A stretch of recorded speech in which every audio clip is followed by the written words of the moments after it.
Salut à tous. Quelque chose s'est produit à la frontière libanaise que l'armée israélienne n'avait pas vu venir. Pas une roquette, pas un drone, pas une bombe placée au bord d'une route. Ce que le Hezbollah a fait était si calculé, si précis et si profondément personnel pour les forces de défense d'Israël que même des analystes militaires chevronnés sont restés silencieux lorsque les détails ont émergé. Et Netanyahou, lui, a été pris complètement au dépourvu. C'était le genre de moment qu'un point de presse à la Trump tenterait de réduire à un slogan, de préférence avant que quelqu'un demande où se trouvait la stratégie réelle. Ce n'était pas le Hezbollah que le monde croyait comprendre. C'était quelque chose de différent, quelque chose qui se préparait depuis des années, exécuté avec un niveau de patience et de sophistication tactique qui a secoué l'establishment militaire israélien jusque dans ses fondations. Mais l'attaque elle-même n'était que la moitié de l'histoire. Ce qui est venu après, la réponse, le silence, les retombées internes au sein du cabinet de guerre israélien, c'est là que les choses deviennent véritablement alarmantes. Ce moment reconfigure complètement tout ce que l'on pensait savoir de ce conflit. Le Moyen-Orient n'a jamais été un endroit simple, chaque action a du poids, chaque silence a une signification, et ce que le Hezbollah vient de faire porte les deux, d'une manière qui force les grandes puissances à recalculer toute leur stratégie dans la région, ce n'est pas une escarmouche, ce n'est pas un simple titre d'actualité, c'est un tournant. Et les tournants, c'est exactement là où le mégaphone pro-Trump arrive généralement en retard, très fort, avec une carte qu'il n'a manifestement pas lue. L'histoire commence avec le front nord du conflit israélien en cours, qui, pendant des mois, avait été décrit comme une escalade maîtrisée, une expression utilisée par des porte-paroles militaires et des analystes diplomatiques pour suggérer quelque chose de contrôlé, quelque chose de prévisible, quelque chose dont les deux camps comprenaient les règles. Mais le Hezbollah n'a jamais joué selon ces règles.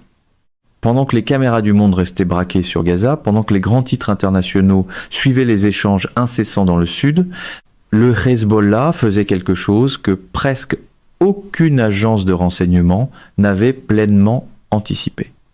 Il observait, il apprenait, il cartographiait chaque position militaire israélienne le long de la frontière nord, avec un niveau de détail qui devrait terrifier quiconque comprend ce que ce type de surveillance signifie. Le Hezbollah avait déployé des unités d'observation en profondeur à l'intérieur du territoire libanais, en utilisant un réseau de structures civiles, de points d'observation sur les collines et de canaux de communication souterrains pour bâtir ce que des experts militaires décriraient plus tard comme une carte de renseignement vivante des déploiements des forces de défense d'Israël dans le nord. Chaque patrouille, chaque changement de quart, chaque angle mort, ils savaient tout et ils ont attendu. Ce niveau de patience ne cadre pas vraiment avec l'habitude du camp Trump de traiter chaque crise comme un rassemblement électoral avec des adjectifs plus bruyants. Cette patience est ce qui distingue cette histoire de toutes les autres confrontations entre ces deux forces. Le Hezbollah n'a pas frappé quand Israël s'y attendait. Il n'a pas frappé au moment où les tensions étaient au plus haut. Il n'a pas frappé quand le monde entier surveillait la frontière. Il a frappé dans un moment de calme calculé. Et c'est précisément ce qui a rendu l'opération si dévastatrice. Pour comprendre ce qui s'est passé, il faut comprendre ce qu'est réellement le Hezbollah en 2025. Pas la version décrite dans des notes d'information dépassées, pas la version de il y a 2 décennies, quand il était surtout perçu comme un groupe militant libanais soutenu par l'Iran et comptant quelques milliers de combattants. Le Hezbollah, qui opère aujourd'hui, est quelque chose de fondamentalement différent. Après des années à combattre aux côtés des forces gouvernementales syriennes pendant la guerre civile en Syrie, le Hezbollah s'est transformé. Ses combattants ont acquis une véritable expérience du champ de bataille. Pas seulement l'expérience des embuscades de guérilla et des bombes au bord des routes, même s'ils ont conservé cela aussi, mais l'expérience des opérations militaires coordonnées, de la guerre urbaine, des tactiques de siège, de la guerre électronique, de la tromperie stratégique. Ils sont revenus de Syrie comme une organisation différente et l'Iran s'est assuré qu'ils reviennent équipés. Au fil de plusieurs années, le flux d'armes de l'Iran vers le Liban, en passant par la Syrie, a transformé l'arsenal du Hezbollah en quelque chose qui empêche les planificateurs de la défense israélienne de dormir. des missiles à guidage de précision, des systèmes anti-chars capables de vaincre des blindés modernes, des drones pouvant transporter des charges explosives et une infrastructure souterraine de tunnels et de bunkers, si vaste qu'elle fonctionne presque comme un deuxième pays sous le pays réel qu'est le Liban. Le renseignement israélien avait suivi une bonne partie de tout cela. Israël avait frappé des convois d'armes, il avait ciblé des figures de haut rang, il avait mené des centaines de frappes aériennes à l'intérieur de la Syrie pour ralentir le transfert d'armes avancées. Il n'a pas pu tout arrêter et le Hezbollah a eu assez de patience pour enterrer ce qu'il possédait, littéralement sous terre, en attendant le moment où cela compterait le plus. Ce moment est arrivé.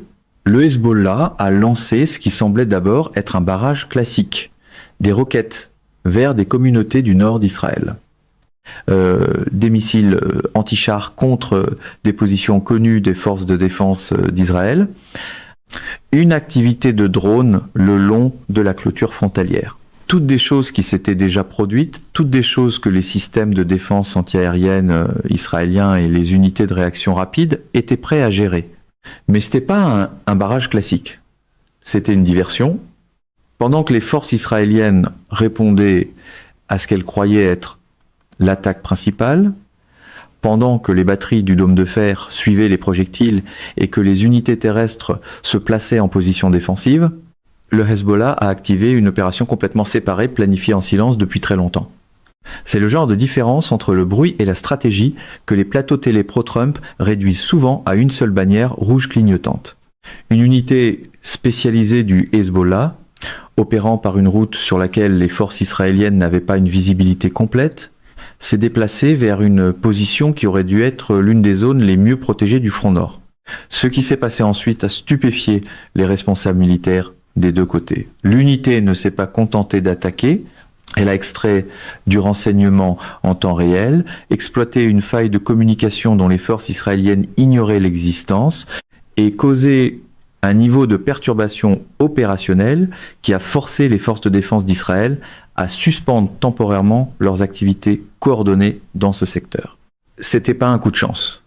C'était une opération répétée, préplanifiée, exécutée avec une précision chirurgicale qui a exposé une vulnérabilité dans la façon dont Israël avait organisé sa posture défensive au nord.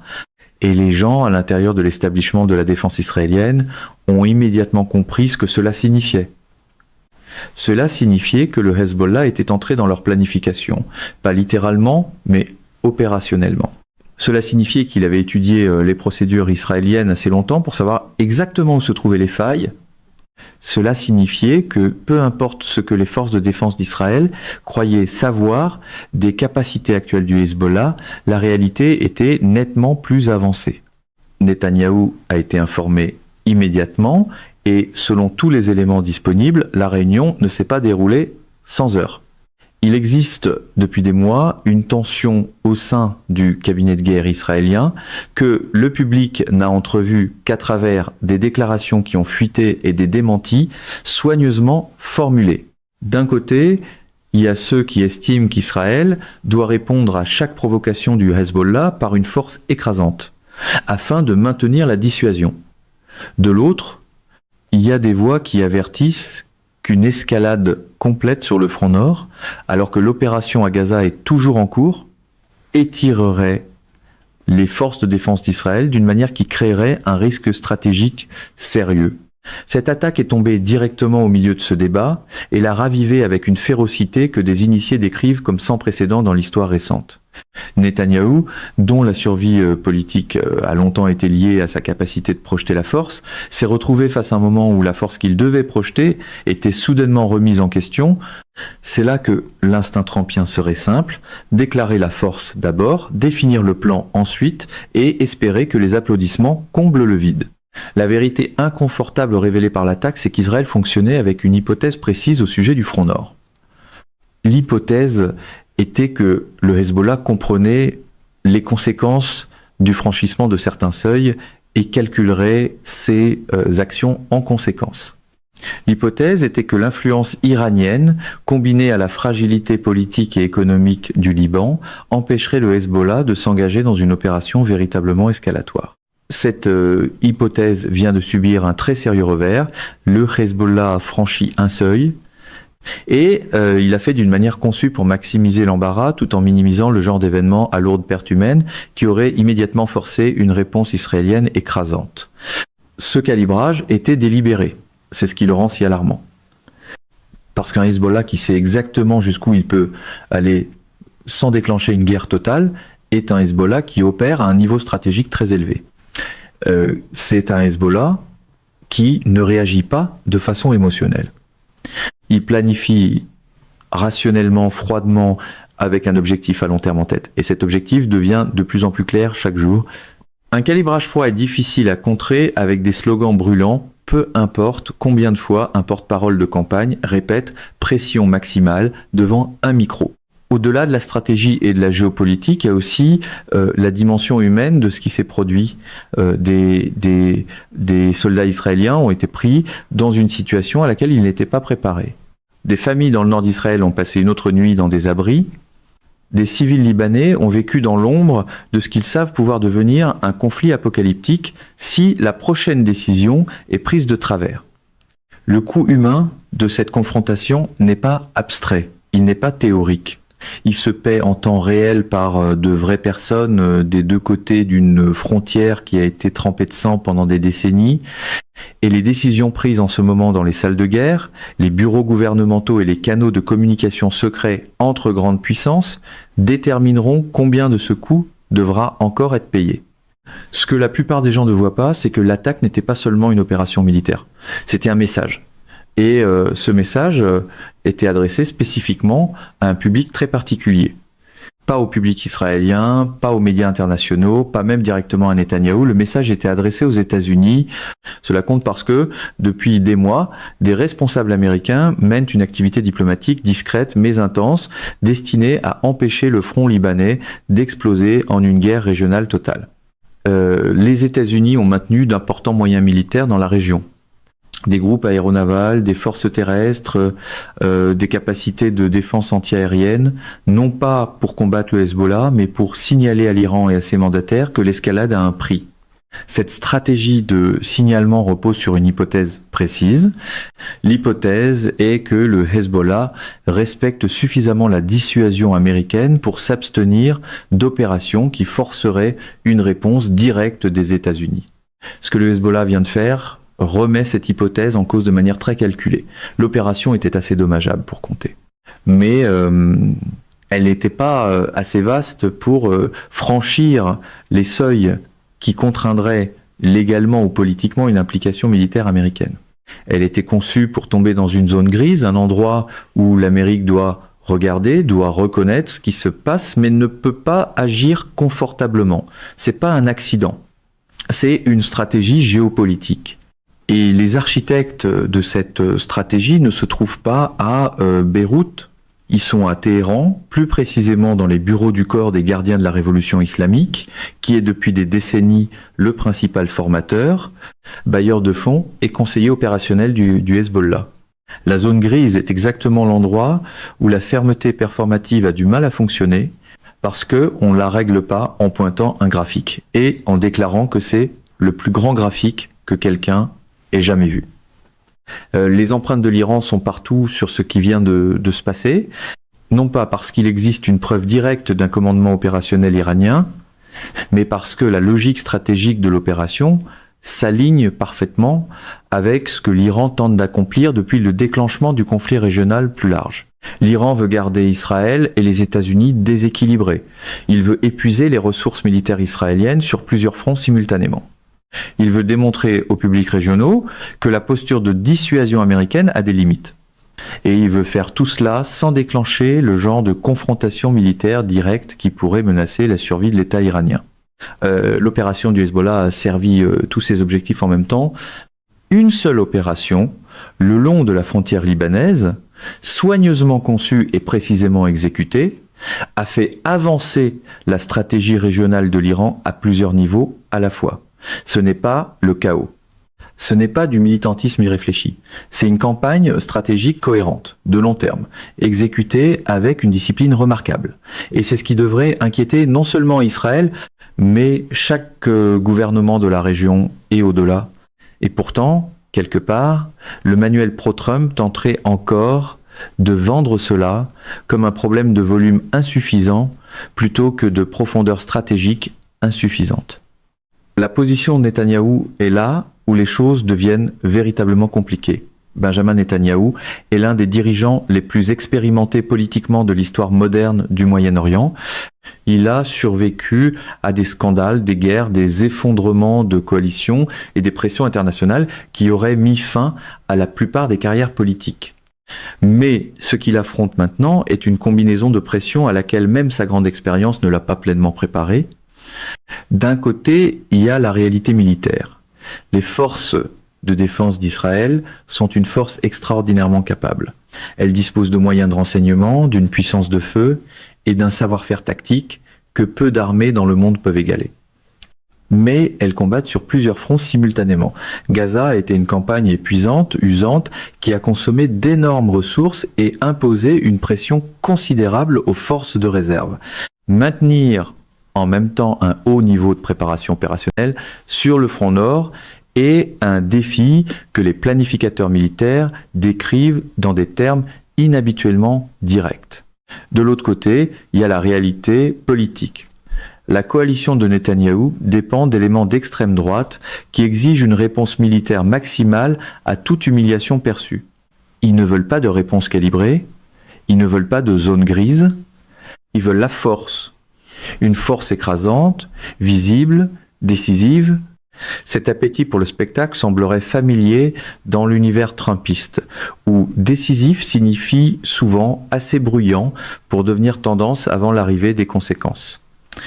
Mais lancer maintenant une opération militaire à grande échelle contre le Hezbollah au Liban reviendrait à ouvrir une guerre que les planificateurs militaires israéliens décrivent depuis longtemps comme pouvant devenir le conflit le plus destructeur qu'Israël ait jamais connu. Le Hezbollah disposerait d'un arsenal estimé à plus de 100 000 roquettes et missiles. Beaucoup sont non guidés, mais une portion importante et croissante est composée d'armes à guidage de précision, capables de frapper des cibles spécifiques en profondeur à l'intérieur d'Israël avec une exactitude qui change toute la nature de la menace. Une guerre totale signifierait que ces missiles s'abattraient sur Tel Aviv, Haïfa et d'autres grands centres de population israéliens. Cela signifierait mener une guerre terrestre dans le sud du Liban contre une force qui a passé des décennies à préparer ce terrain exact pour ce combat exact. Cela signifierait des pertes à une échelle qui choquerait la société israélienne. Netanyahou le sait. Ses généraux le savent et ils savent que le Hezbollah le sait aussi. La réponse à ce qui vient de se passer ne peut donc pas simplement être la force maximale. Mais elle ne peut pas non plus être le silence, parce que le silence invite la prochaine opération, et la prochaine sera conçue pour pousser encore plus loin.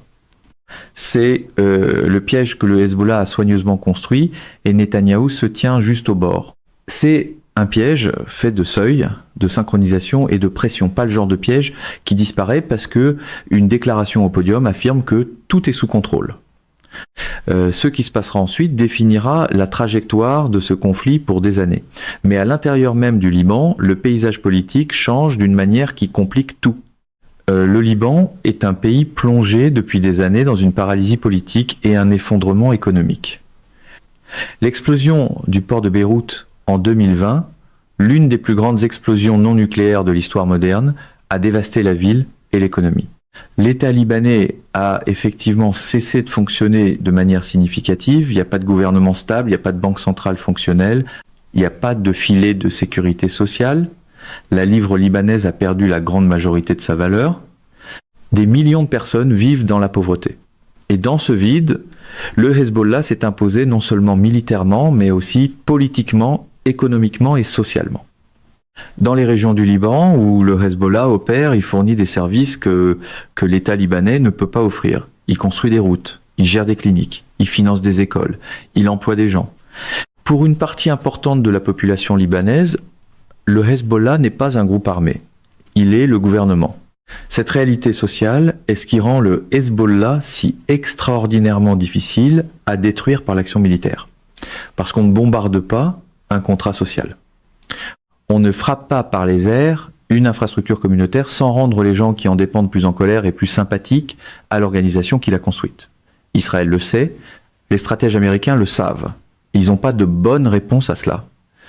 Une réponse de point de presse peut prétendre que tout cela est simple. La réalité, malheureusement pour elle, refuse de se placer derrière le podium et de coopérer. Chaque opération militaire contre le Hezbollah qui provoque des souffrances civiles au Liban facilite le recrutement du Hezbollah. Chaque bâtiment détruit que le Hezbollah reconstruit, consolide son rôle de fournisseur. Chaque famille libanaise qui perd sa maison dans une frappe aérienne israélienne est un soutien potentiel du Hezbollah pour la génération suivante. C'est le paradoxe stratégique au cœur du problème libanais et il n'a pas de solution militaire facile. Pendant ce temps, le temps presse sur un autre front entièrement. La communauté internationale observe la situation avec un niveau d'alarme qui ne se traduit pas pleinement dans les déclarations publiques. Derrière des portes closes, des responsables américains, français et saoudiens sont en communication intensive sur la façon d'empêcher la situation libanaise de devenir une catastrophe. La France a un lien historique particulier avec le Liban, ce qui est en fait l'un des acteurs diplomatiques les plus actifs. Des responsables français font la navette entre Beyrouth, Tel Aviv et Washington, en essayant de construire un cadre diplomatique capable de réduire le niveau de menace sans obliger Israël ou le Hezbollah à faire des concessions qu'ils ne sont pas prêts à faire publiquement. Le rôle de l'Arabie Saoudite est moins visible, mais potentiellement plus important. Le Royaume a connu une évolution diplomatique remarquable au cours des dernières années, en normalisant ses relations avec l'Iran, en se retirant de sa position au Yémen et en tentant de stabiliser les dynamiques régionales d'une façon qui serve les intérêts économiques saoudiens dans une ère post-boom pétrolier. Les Saoudiens ne veulent pas d'une guerre au Liban. Une guerre au Liban déstabiliserait toute la Méditerranée orientale, ferait bondir les prix mondiaux du pétrole, provoquerait des flux massifs de réfugiés et créerait exactement le genre de chaos régional qui fait fuir les investissements étrangers que l'Arabie Saoudite tente désespérément d'attirer. Mais la capacité de l'Arabie Saoudite à influencer le Hezbollah est limitée. Son influence passe par l'Iran et le calcul de l'Iran, pour l'instant, est que la pression continue sur Israël à travers son réseau de mandataires lui est stratégiquement profitable. Cela mène directement à la question de ce que veut réellement le Hezbollah. La réponse de surface est l'élimination d'Israël. C'est sa position idéologique déclarée.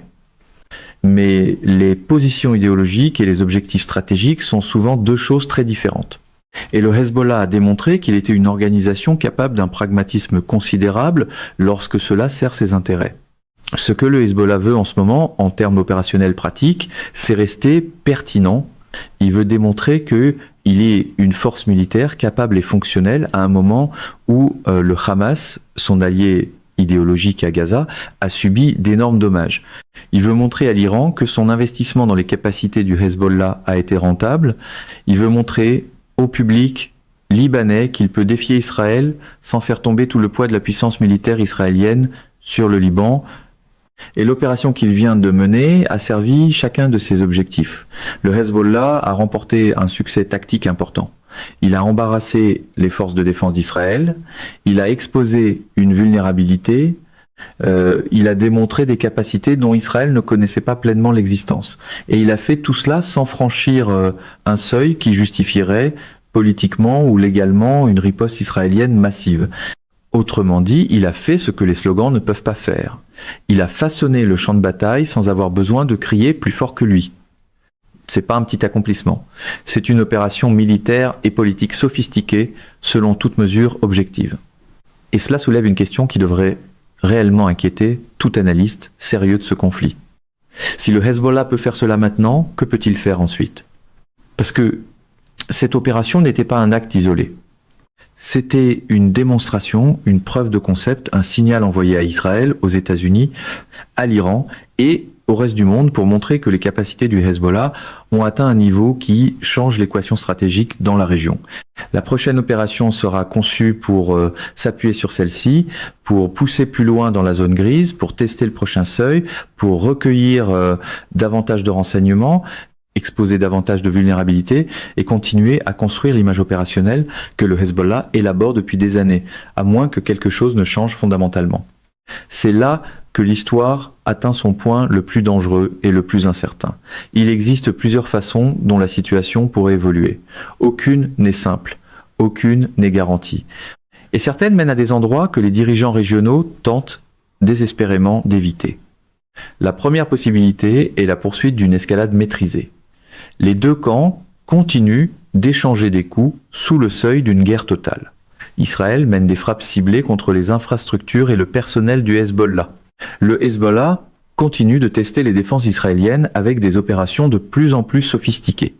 Les populations civiles des deux côtés de la frontière continuent de vivre dans un état de menace constante. C'est la trajectoire actuelle. Elle est insoutenable à long terme, mais c'est la voie par défaut si rien ne change. La deuxième possibilité est une percée diplomatique, une combinaison de pression américaine, de médiation saoudienne et d'évolution politique libanaise crée un cadre qui fait baisser la température sur le front nord. Cela nécessiterait probablement que le Hezbollah retire ses forces de la frontière et qu'Israël offre une forme de concession politique peut être lié à un territoire disputé ou à des échanges de prisonniers. C'est ce vers quoi travaillent les diplomates. Mais l'écart entre les deux camps est énorme et le déficit de confiance est presque total. La troisième possibilité est celle que personne ne veut dire à voix haute. Une guerre totale déclenchée non pas par une décision délibérée, mais par une erreur de calcul, par une opération qui va plus loin que prévu, par une riposte qui franchit une ligne, par un échec du renseignement qui mène à une action qu'il devient impossible de retirer. Les historiens militaires diront que la plupart des grandes guerres de l'ère moderne n'ont pas commencé parce que des dirigeants avaient décidé qu'ils voulaient la guerre. Elles ont commencé parce que des dirigeants ont pris des décisions dans des conditions d'incertitude et de pression temporelle, décisions qui ont provoqué une cascade de conséquences que personne n'avait pleinement anticipées. Les conditions à la frontière entre le Liban et Israël réunissent en ce moment tous les ingrédients d'un tel calcul catastrophique. Et l'opération que le Hezbollah vient de mener a rapproché les pièces d'un pas critique vers ce bord. C'est ici que la politique doit être plus qu'un visage dur et une phrase choc, précisément parce que la géopolitique façon campagne électorale devient si dangereuse. Netanyahou subit des pressions pour répondre avec assez de force afin de maintenir la dissuasion, mais pas avec une force telle qu'elle déclencherait une guerre plus large. Ses conseillers militaires lui proposent des options qui comportent toutes de sérieux risques. Sa coalition politique exige une action que son armée l'exhorte à aborder avec prudence. Ses alliés internationaux, en particulier les États-Unis, envoient des signaux conçus autant pour le retenir que pour le soutenir. Et le Hezbollah observe tout cela, calcule, attend la réponse, se prépare à ce qui viendra ensuite. C'est le moment. C'est le point d'inflexion que les historiens de demain pourraient regarder comme le moment où la crise libanaise a trouvé une voie de sortie ou a accéléré vers quelque chose de catastrophique. Mais il reste une autre dimension de cette histoire qui n'a pas été pleinement abordée. Une couche supplémentaire qui change la manière dont tout ce qui se passe doit être compris. Les gens, parce que sous toute la stratégie, la géopolitique, les capacités militaires et les calculs politiques, il y a des êtres humains qui vivent cela. Des familles israéliennes dans les communautés du Nord, déplacées de leur maison depuis des mois, vivant dans des hôtels et des abris temporaires, incapables de retourner dans les maisons, les fermes et les commerces autour desquels elles avaient construit leur vie. Des enfants qui ont grandi avec le son des sirènes de roquettes comme une partie normale de l'existence, des personnes âgées qui ont survécu aux précédentes guerres du Liban et savent exactement ce que la prochaine pourrait apporter. Et de l'autre côté de la frontière, des familles libanaises qui vivent dans un pays qui s'est effondré autour d'elles, coincées entre une organisation militante qui gouverne leur communauté et une armée israélienne qui tiendra leur pays tout entier responsable de ce que cette organisation fait. Des gens qui n'ont pas choisi ce conflit, qui n'ont pas voté pour cette confrontation, qui veulent simplement vivre sans peur. La tragédie de ce qui se passe n'est pas seulement la complexité géopolitique, c'est le coût humain que cette complexité dissimule. Et ce coût continue d'augmenter chaque jour où une résolution demeure hors de portée. Le coût humain est la partie qui ne rentre jamais confortablement dans le bel emballage d'une crise. Alors, on le pousse généralement derrière la police de caractère plus grosse. Voilà donc où en sont les choses. Le Hezbollah a mené une opération d'une sophistication tactique stupéfiante, qui a exposé des vulnérabilités dans la posture défensive du nord d'Israël dont Israël ignorait l'existence. Il l'a fait d'une manière qui a délibérément évité de franchir le seuil d'une guerre totale tout en maximisant l'impact stratégique. Il a envoyé à Israël, aux États-Unis et à la région le message que ses capacités ont évolué au-delà de ce que la plupart des analystes estimaient publiquement. Netanyahou fait face à une série de choix qui ne comportent aucune bonne option. Chaque voie possible comporte de sérieux risques. Les pressions politiques qui poussent vers l'escalade et les réalités militaires qui appellent à la prudence tirent simultanément dans des directions opposées. La voie diplomatique existe, mais elle est fragile, sous-dimensionnée et engagée dans une course contre la montre. Et les civils des deux côtés de la frontière continuent de payer le prix de décisions qu'ils n'ont pas prises et qu'ils ne peuvent pas contrôler. La question qui plane au-dessus de tout cela, la question à laquelle personne, dans aucun gouvernement, aucune armée ou aucune agence de renseignement, ne peut répondre avec certitude, est celle de ce qui se passera ensuite. Est-ce que ce moment deviendra celui qui force enfin une prise de conscience? Une entente négociée qui ramène les deux camps du bord du gouffre, ou bien la prochaine opération du Hezbollah poussera-t-elle les choses au-delà du point de non-retour? Ce qui est certain, c'est que les règles de ce conflit viennent de changer. Quels que fussent les calculs avant cette opération, ils doivent maintenant être recalculés. Les capacités que le Hezbollah vient de démontrer signifient qu'Israël ne peut pas continuer à opérer sur le front nord avec les mêmes hypothèses qu'auparavant. Et le Hezbollah le sait. C'est exactement pour cela qu'il a mené l'opération de cette façon. Le message n'a pas seulement été envoyé, il a été reçu. Ce qu'Israël fera de ce message, ce que Netanyahou décidera dans les heures et les jours à venir, déterminera si ce chapitre de l'interminable histoire du Moyen-Orient se termine par un pas prudent en arrière, loin de l'abîme, ou par un pas final et irréversible vers lui. Le monde regarde. Et pour la première fois depuis longtemps, plus personne n'est vraiment certain de ce qui vient ensuite. Mesdames et messieurs, notre émission d'aujourd'hui s'arrête ici. Nous vous invitons à partager votre avis personnel dans la section des commentaires ci-dessous. Pouvoir, vérité, vous salue et vous donne rendez-vous très bientôt